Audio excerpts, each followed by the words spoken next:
Thank you for joining us today. I am personally grateful to the Operating Room Global TORG team, and especially to Adam Solo colleague for extending this invitation to me to speak at this esteemed gathering webinar.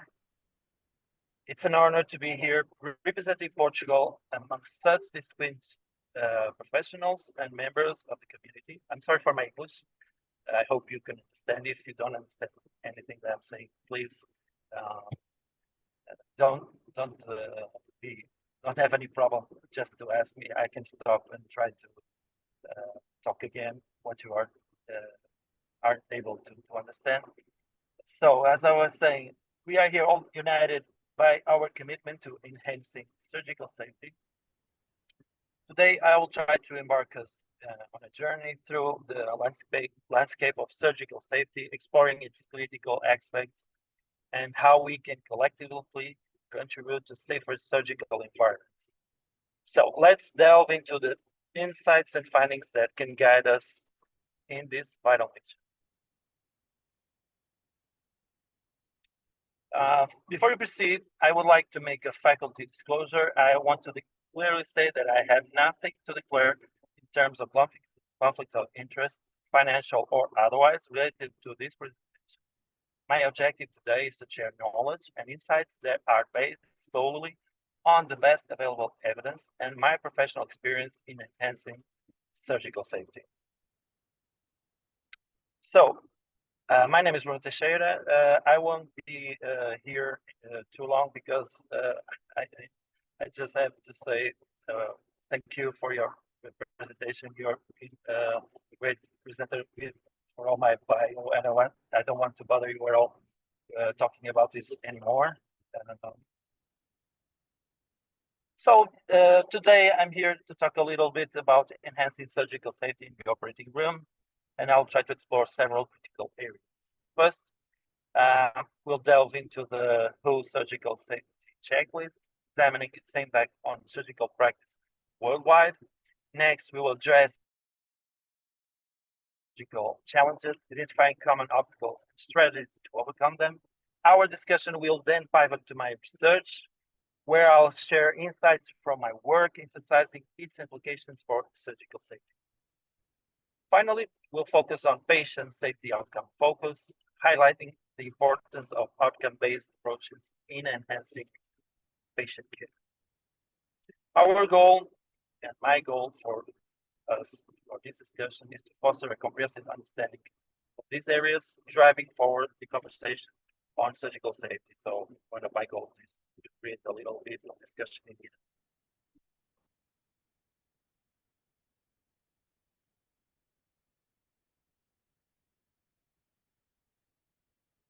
So of course, when we talk about enhancing surgical safety in the operation, everyone is aware about WHO's global initiative on surgical safety.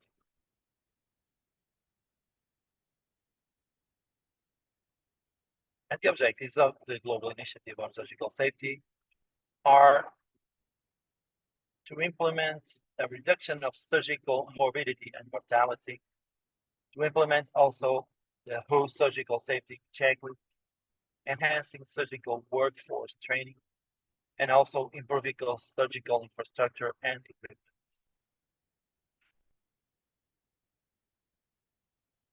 When we talk about reduction of surgical morbidity and mortality, the WHO aims to reduce the rates of surgical complications and deaths globally, setting specific targets for improvement.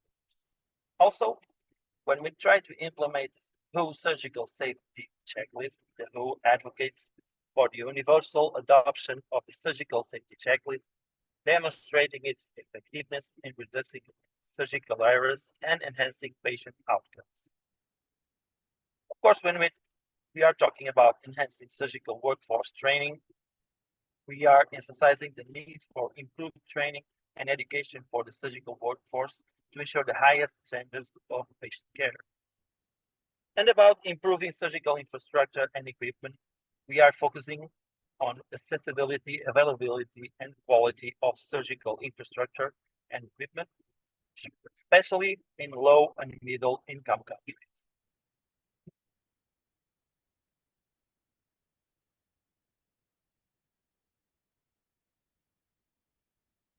And now a little bit about the surgical safety checklist and its impact.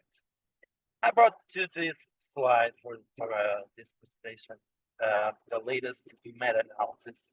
It's a systematic review with meta-analysis about the impact of the surgical safety checklist. And when we are talking about this study, we will see the findings of this meta-analysis included 20 systematic reviews for a quality thematic analysis. And from these reviews, 24 unique observational cohort studies were identified, reporting pre-post data on 18 clinical outcomes. The findings show that the implementation of the WHO surgical checklist is associated with improvements in several clinical outcomes, including reductions or mortality, in morbidity, surgical site infections, pneumonia, unplanned returns to the urinary tract infections, blood loss requiring transfusion, unplanned intubation, and sepsis. The deep vein thrombosis was the only post-operative outcome assessed that did not show improvement with the use of the WHO surgical safety checklist. This analysis highlights the WHO surgical checklist, safety checklist, effectiveness in enhancing various clinical outcomes, underlying its role in improving patient safety and surgical care quality. Additionally, the review indicates that the WHO surgical safety checklist positively affects process measure, team dynamics, and communication, as well as safety culture in the OR. However, the review also notes variability in the impact and outcome, suggesting that the success of the WHO surgical safety checklist is influenced by multiple factors, including the specific content of the checklist, how it's implemented, its integration into existing workflows, and the training and engagement of staff using it.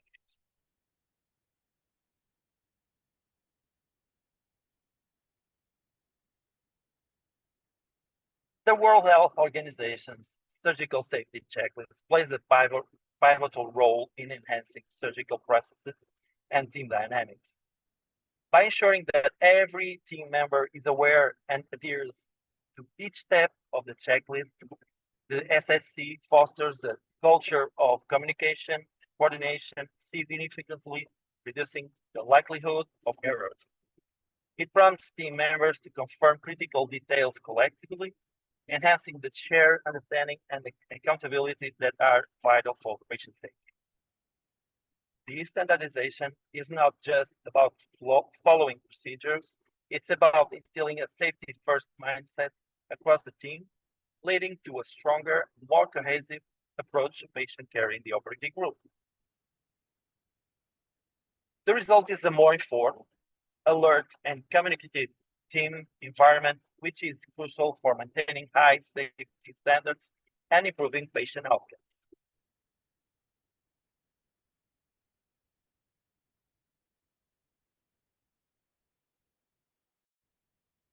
However, the variability in the effectiveness of the SSC across different settings is one of them. There are some factors affecting the surgical safety checklist success, like implementation, training, and engagement. The impact of the WHO surgical safety checklist can vary depending on several context-specific factors. It's crucial to adapt SSC to the local context, considering the unique aspects of each healthcare setting, including the cultural nuances, resource availability, and the existing workflows. The success of the SSC hinges on factors like leadership support, team engagement, and thorough training. To enhance its effectiveness, areas for further research may include exploring how adaptations of the checklist affect compliance and patient outcomes, as well as also investigate strategies to overcome barriers to its implementation. Understanding these dynamics can lead to more effective customization of the checklist, ensuring it supports rather than hinders the surgical process, thereby improving safety culture and patient care. We need more attention to this, and so we need to do more research about it.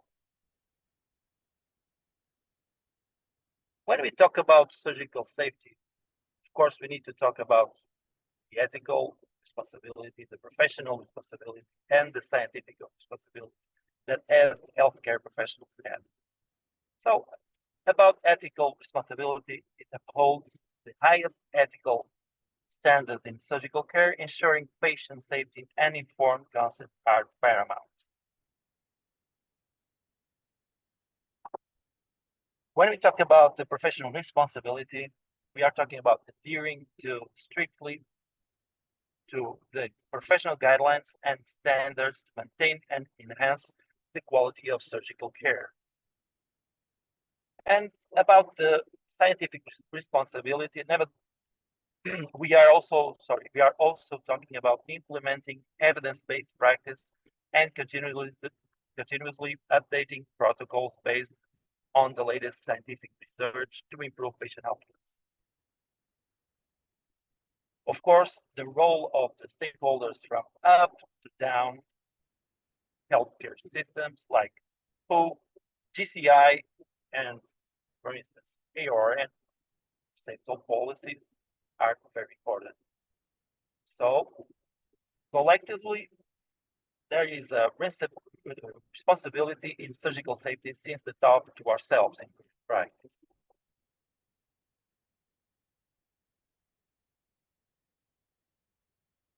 Adopting evidence-based practice in surgical safety is paramount, ensuring that every procedure is guided by the most current and robust research.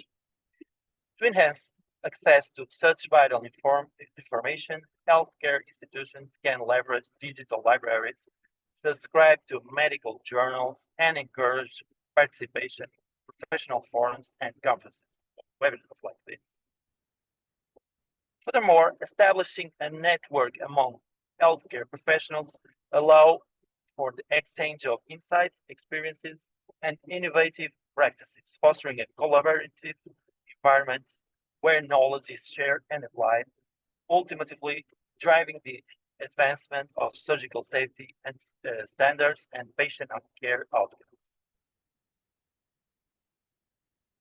Here we are after the COVID-19 pandemic, and we are doing just what I've said. We are utilizing the internet, we are utilizing platforms, and we are sharing knowledge. And this is very important for us to level up and be more aware about every evidence-based practice that we can share together. Of course, when we talk about surgical safety, we also need to talk about the Sentinel events.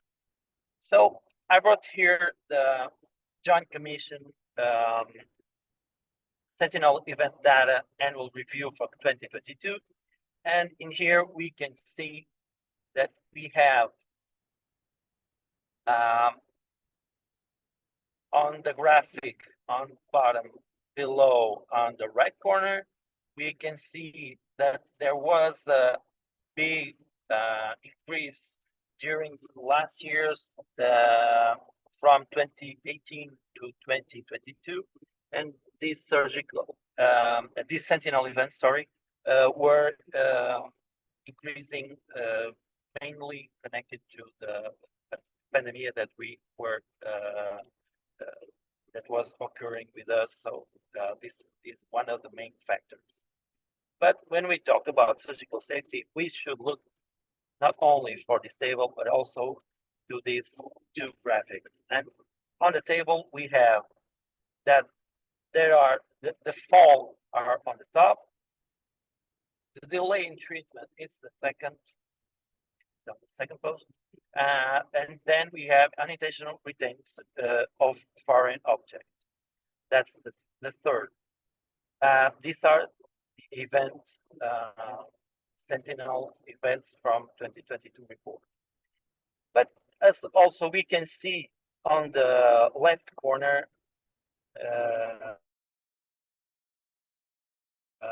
we wrong surgery sites and also the graphic between 2018 and 2022 for unintentionally retained surgical items, and we can see they are decreasing. So we can see when we look at this graphic that besides we have been passing through a pandemic, through COVID-19 pandemic, we were improving our surgical safety, and it's good.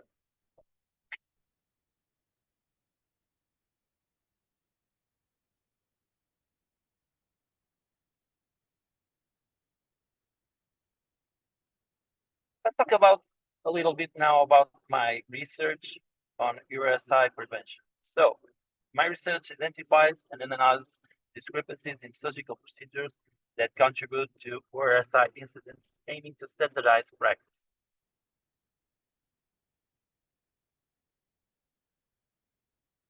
One of the things that I'm doing is data analysis now through meticulous data collection and analysis, and try to uncover patterns and risk factors associated with retained surgical items, informing preventive strategies.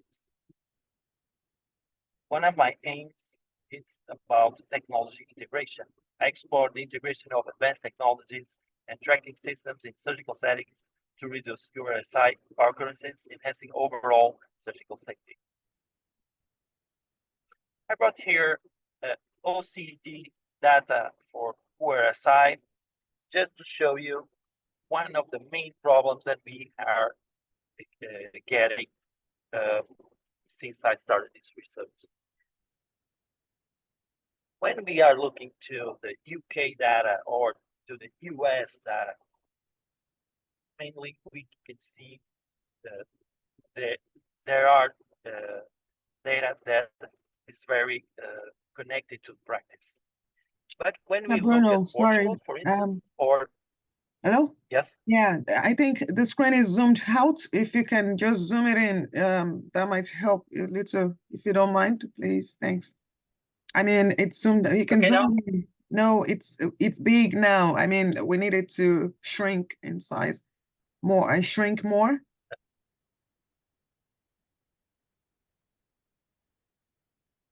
This way? More, yes. It's okay now? No, a little bit more. No. I think it's still zoomed out, but we can keep going anyway. Thank you so much. Yeah, much better now. Oh, sorry. Yeah, no problem. Thanks. No, but it's okay now? Let's see how it is now. It's better now. We can keep going. Okay. No, I think it's zoomed out again. Yeah. Okay, I'll try to zoom out. And now it's okay? Yes, it's better now.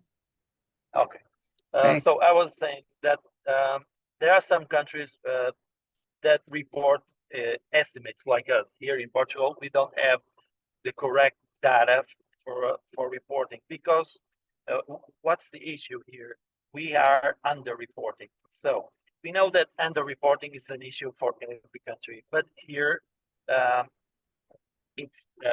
we have the second victim problem, and we have to talk about this, try to change positively our practice, and try to start doing more reports.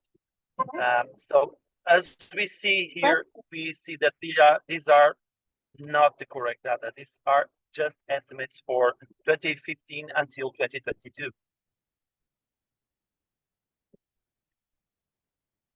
So in my research, I am focused on updating perioperative nursing practice to enhance surgical safety, specifically targeting URSI prevention, with the goal of implementing and testing best practices nationwide to improve patient care here in Portugal. My research focused on developing strategies to mitigate the risks and discrepancies in surgical procedures that lead to URSI, leveraging technology for safer surgical outcomes. Engagement strategy focus on actively involving stakeholders in enhancing URSI prevention and perioperative nursing practices. I am advancing perioperative nursing by integrating education, data access, and adherence to top guidelines in uricide prevention and other surgical safety topics. Leveraging research and practice data is crucial for shaping effective uricide prevention strategies, guiding daily planning, and defining tailored outcomes, preferably through patient report outcomes, to ensure reliability and relevance. I will be probably in the next month preparing for doing first collating cross-sectional study, data from a cross-sectional study, and then prepare the implementation of observational or an experimental study to test and adapt uricide prevention strategies for Portugal, to try to see and test the practical efficiency.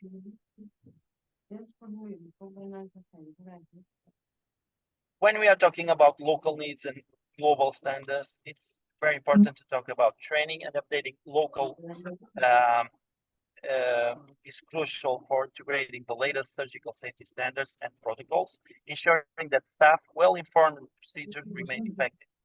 Leadership governance, of course, plays a pivotal role in establishing a culture of safety, endorsing continuous education, and reinforcing the importance of adhering to updated practices. Moreover, networking and collaboration are vital to research and practice improvement, enabling the sharing of insights, discoveries, and best practice across institutions and specialties, which can lead to innovative solutions and advancements in surgical safety. We are all together here. This is a very important moment of shared knowledge. This is one of the ways we can do this, to collaborate and do this networking. And what about key opportunities? The synergistic effect of combining safety-focused opportunities like political advocacy, patients' awareness, and professional responsibility to enhance surgical practice. By integrating policies that reinforce safety protocols, healthcare systems can ensure consistent and effective practice across the board.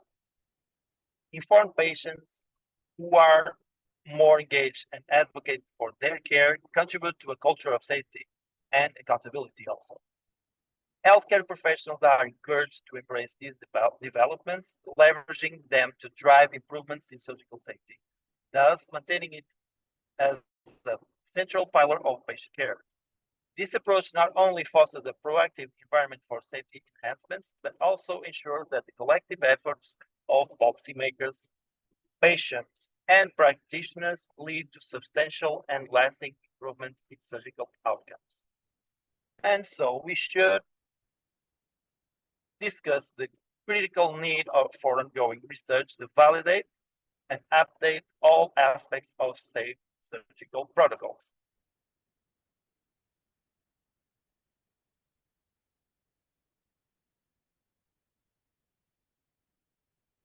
In our collective journey towards surgical excellence and improved patient outcomes, I urge each of us to embrace active engagement in our local environments. Let's commit to the continuous improvement of surgical safety practice, fostering an atmosphere where learning and enhancement are ongoing by creating and participating on collaborative efforts and networks. We can share their knowledge, strategies, and innovations. Furthermore, I encourage collaboration in research aimed at practice improvements, ensuring that our actions are informed by evidence and contribute to the broader body of knowledge in surgical safety. Together, through these actions, we can make a significant impact on patient care and outcomes. To enhance surgical safety, we focus on implementing the WHO Surgical Safety Checklist, vital for reducing errors and improving patient outcomes. We also emphasize surgical workforce training that is crucial for skill enhancement and adhere to best practice. We aim to enhance access to current research, ensuring that surgical teams are informed and practices are evidence-based.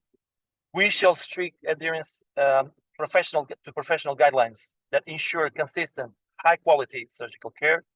And it's very important also networking and collaboration among healthcare professionals and research foster a community of learning and improvement driving forward patient safety outcomes. Our commitment is to achieve excellence in surgical safety, making patient welfare our foremost priority. I want to now open the discussion. If you want to ask, I would like you to bring some doubts that you have, some any practical issues that you have been that you ever had with surgical safety or the WHO surgical safety check. Please come along. I hope you can make any question.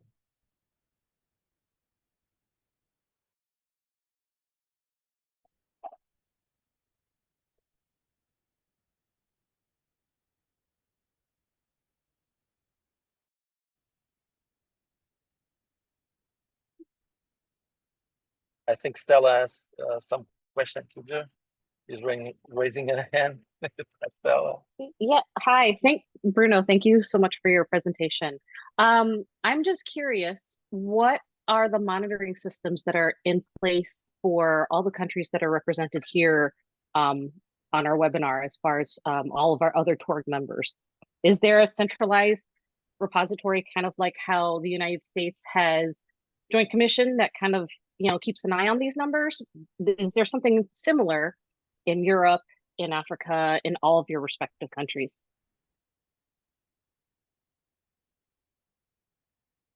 I can answer your question talking about the Portuguese experience.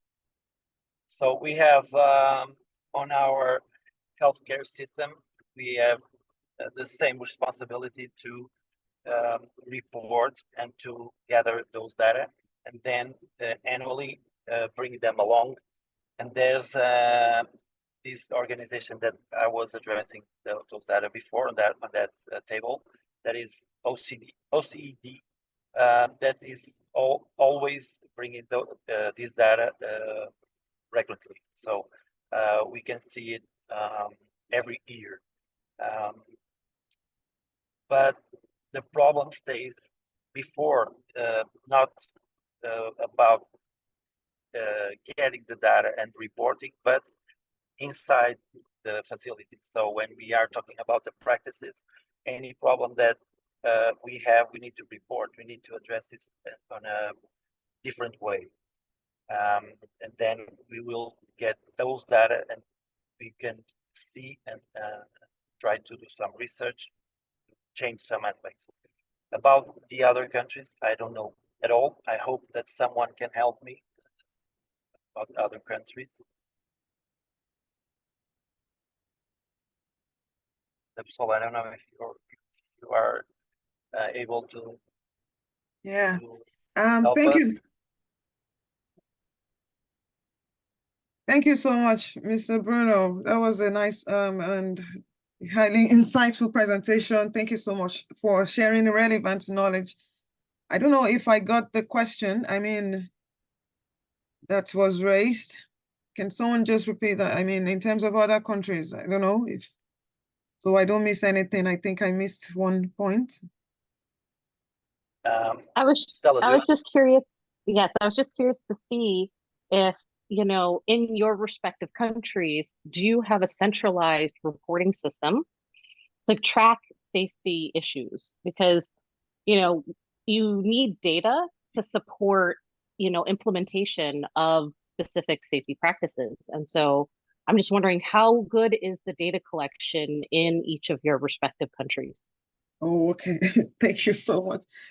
Well, I think I would have to throw that open to the House. Like, if other people from other countries would like to answer first, especially low and middle income countries. Do you have a centralized reporting system? Does anyone want to try that?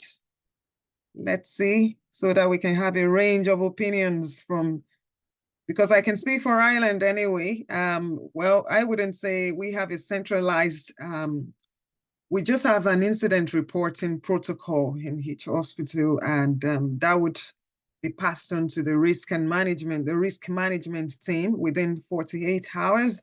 And usually, as has been said in the presentation, that the issue is under-reporting of these things. Like, a lot of things go on, and people actually don't either report it or it's under-reported because, number one, they're afraid of speaking up, especially in terms of blame game. You wouldn't want to be blamed for anything, because things might actually, you might report something and things might turn around and you get to be blamed eventually. You wouldn't want that to happen. And there's under-reporting as well because, well, I would say management issues, because people need to be supported. If you want to report something, even if there is a centralized reporting system, you want to make sure that your management is backing you up. You understand what I mean? Especially either you're a perioperative nurse or I know medical professionals would always be supportive regardless, but on the nursing side, a lot of things might actually still need to be reviewed so that things might be more appropriate. I think I might ask other countries, does anyone want to respond to that and see if there is a centralized reporting system in their respective countries? Someone from Ghana. Good evening. Can you hear me? Yes, we can. Okay. Hi, my name's Rueda Khan. I'm from Pietermaritzburg, KwaZulu-Natal in South Africa. And at Mediclinic South Africa, we have a system whereby us as managers, together with clinical risks, do regular audits on our teams for on the surgical safety checklist. And that data is loaded onto our system and it's viewed by Mediclinic Corporation.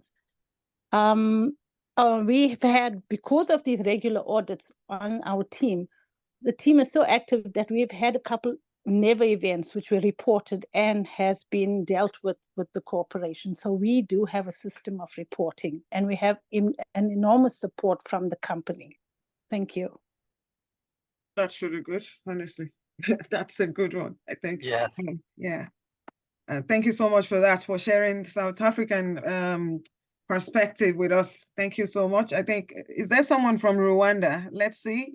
Do you have a centralized reporting system for never events, safety issues? Let me see if there is anyone. Wilson, is there Wilson in the house?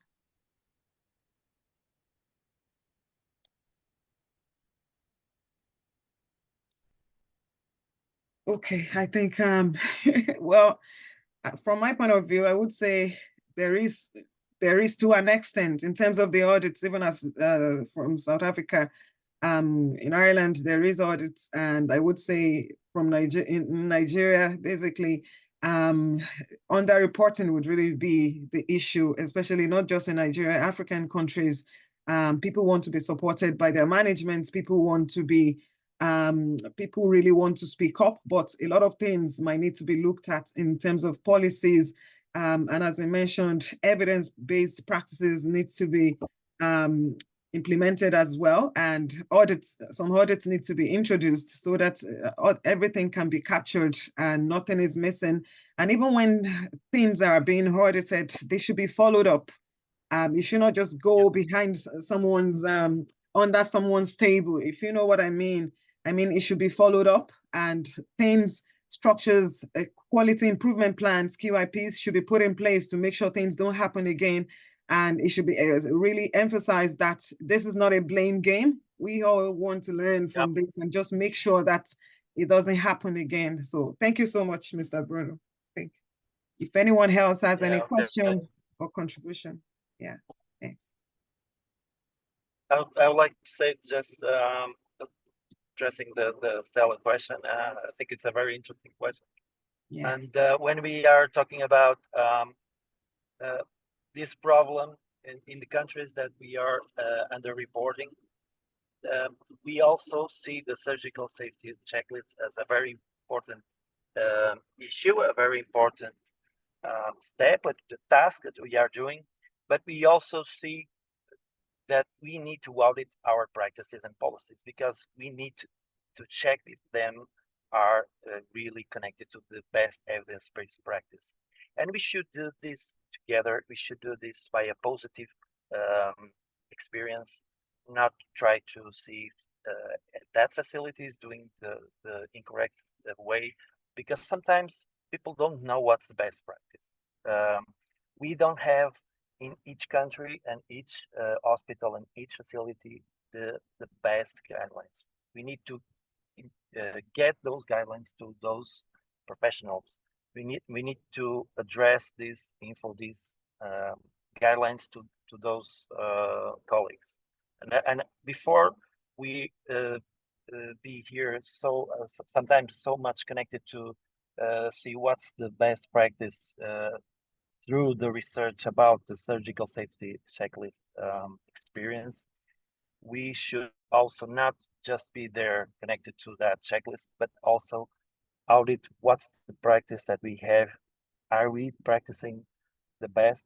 The best evidence is there. And if we do this, probably we will involve everyone. Everyone will feel more connected and more involved through getting the best outcomes. And then the surgical safety checklist will be there doing what is meant to be. Anyone wants to ask any question? Hey, Bruno. It's Gert. Oh, hi, Gert. That's it. Hi. So great presentation. And along the lines of Stella's question, just kind of a comment and a thought, you bringing up the need to identify these events in the various countries. And we keep talking about the surgical safety checklist. If we think back to where that started, the World Health Organization with Atul Gawande, my thought is all of a sudden, shouldn't there be a global repository for all of this so that everybody can compile this data and really track the events? And again, like everybody said, not placing blame, but looking at the processes and figuring out what's going to work best with each area. Just something that popped into my mind. So great discussions. Thank you, Bert, for your question, for your comment. I totally agree. We are when we talk about these issues related to surgical safety checklists, we are of course talking about a global problem, and we know that in the countries that these practices are the best, there are also the best reports, the best data to do research and to understand the problems. But we are talking about the best practice in the best countries with the best incomes, but still the problems are the same for the less income countries. When we talk about the barriers are the same. So we can utilize those data to try to help and try to change some practice.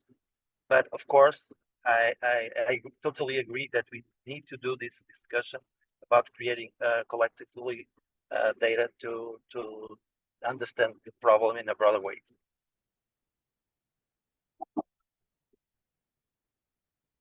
Thank you so much. I think there's a question in the chat box as well from Stella. So as you go about utilizing the most up-to-date guidelines and processes, where do you all go to find the most updated resources? And I think it's about making the resources and guidelines available for all countries now. So how do we go about that? Mr. Bruno, can you advise us and recommend, or if there is one we could adapt? I know AORN has a great reserve of all these guidelines constantly being reviewed. We want to make them accessible to low and middle income countries. So how do we actually go about that? Can you help? Yes. I don't know if I can help. I'll try to explain my perspective. So yes, when we talk about the best practices and the best guidelines, of course, we are talking on surgical safety and about perioperative nursing. We need to talk about AORN, of course, because there are a lot of research doing. There is a lot of on-processing research about surgical safety, about every issue that we do on our perioperative practice. But until today, there's none evidence better than the systematic reviews that AORN provides to all of us each year. So continuously through 75 years of AORN, we have from 1976, the first, for instance, the first guideline for this practice, the unretained surgical items prevention. They started to do systematic reviews from them. And they are always improving and getting better data and screening every research, every clinical trial, every event report, every study, every observational study. So they are screening everything, and they provide us with the recommendation, the conditional recommendations. We can see what's the best practice that we can do in our settings. So connecting AORN to everyone. As a global member from the Global International Relations Committee, that's one of the things that I'm talking always in our meetings. This is one of the things that everyone and AORN has in this mission, and we should do and try to connect to any AORN member or try to get some help from anyone that can provide us those guidelines. This is one of our objectives. AORN has the objective to provide the best evidence-based practice and the best guidelines to everyone. But of course, we need to address some problems from countries that are having issues to get those data, those guidelines. Thank you so much. Yeah, I think we need to look more into that to make that available for everyone. And I could see another question in the chat box that says, what system is used to ensure that your surgeons are compliant? I know compliance is another major issue. Even when you want to start the surgical safety checklist, no one is paying attention, and you actually want them to be compliant. So what would you recommend in relation to that? Thank you. Yeah. So I think it's a problem for everyone. I think it's a global problem. Not when we talk about this, we all are always talking about this compliance, the surgeons' compliance. I think the perioperative nurses in each OR are the main leaders. So circulating nurse and also the scrub nurse, sometimes the surg tech, they are the leaders of everything that is happening inside that surgery or that procedure. And of course, we have some difficulties. We need to improve. We need to do it better. But if we see those barriers sometimes come from the lack of attention, from too much noise, too much distraction, and we are the masters. We are doing everything to get the best practice and the best safety in the OR. I think that's one of the goals of one of the objectives of the perioperative nursing. So we are playing a very important role on this thing. We need to try to bring them along and try to help them to be more concentrated. I think it's not a problem that we can do it, a big change on the future. We need to continuously show that we are doing the best practice, we are improving, and then they will come along with us because they will see that we are getting better outcomes. They are there to do the surgery for the patients, but they also are the ones, the main responsibility gets along with the surgeons, and they want better outcomes for the patients. So we need to bring that to the discussion in that situations, and probably with best practice and also reducing the barriers, reducing the problems, lack of concentration, reducing the noise inside the ORs, more concentration probably will achieve and will continuously get more compliance from surgeons and better outcomes for every surgery and for our patients.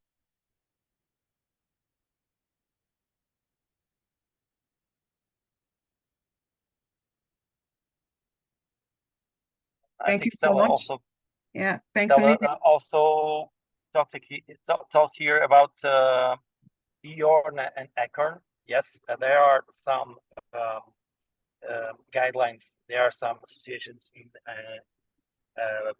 other countries and other continents. Here in Europe, you have AORN and also you have ACORN and other associations that can provide the best guidelines. But still, these mainly utilize the best evidence practices that come from AORN systematic reviews. So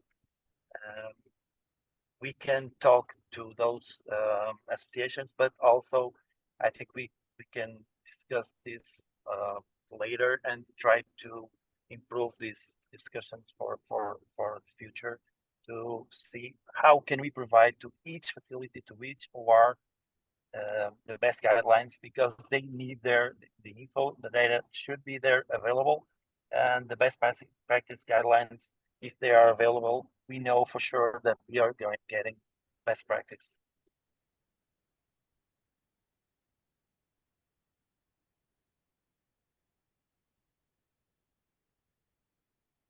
That's all. I don't know if I interrupted, sorry. No. Thank you so much. That was a brilliant presentation, and thanks to everyone for connecting. Is there any other question, one last question, or we can close for the evening? Any other question or contribution, or if you have something to say or a recommendation in relation to everything that has been said? Someone from Portugal, would you like to say something? We had loads of people from Portugal connect to the meeting, so yeah. I really want to say thank you to everyone for connecting. Thank you to our speaker for honoring our invitation. Thank you for sharing relevant knowledge. I know it's a crucial topic in the operating room environment that we can't actually overemphasize. Thank you so much for that, for sharing your knowledge with us and for sharing your research as well. In terms of the guidelines, I think we need to look that up and continue from where we stopped to make sure that we have all these guidelines available for especially low and middle income countries, so that practices can be improved and everything could be evidence-based. So thank you. And I really want to say thank you to the Education and Training Committee of TORG for facilitating such a brilliant session, an informative session. Thank you to all the team, and thank you to everyone who connected. I must say, good morning, good afternoon, good evening, depending on your time zones, and good night, because some people are actually almost at midnight. Thank you everyone for connecting. The next session would be in another 2 weeks on St. Patrick's Day, which is going to be on aesthetic medicine. So that would be on March 17th. We're looking forward to have everyone connected again. So thank you for joining us tonight. If you've got any questions or if you would like to reach out to the speaker, you could leave a message, you could send a message to the team, you could reach out to TORG on the website or via our social media handle pages, or you could send any recommendation that you have. And thank you so much, everyone. Good morning, good evening, good night, good afternoon, depending on your time zones. Thank you for connecting. I want to thank you also, Adam Sola, for the invitation, and it was a great pleasure for me to be here with all of you. It's always a great pleasure, and be able to present and represent Portugal. It's very important for us to get along and connect to everyone. So thank you so much. Thank you so much. Bye. Bye to everyone. Bye.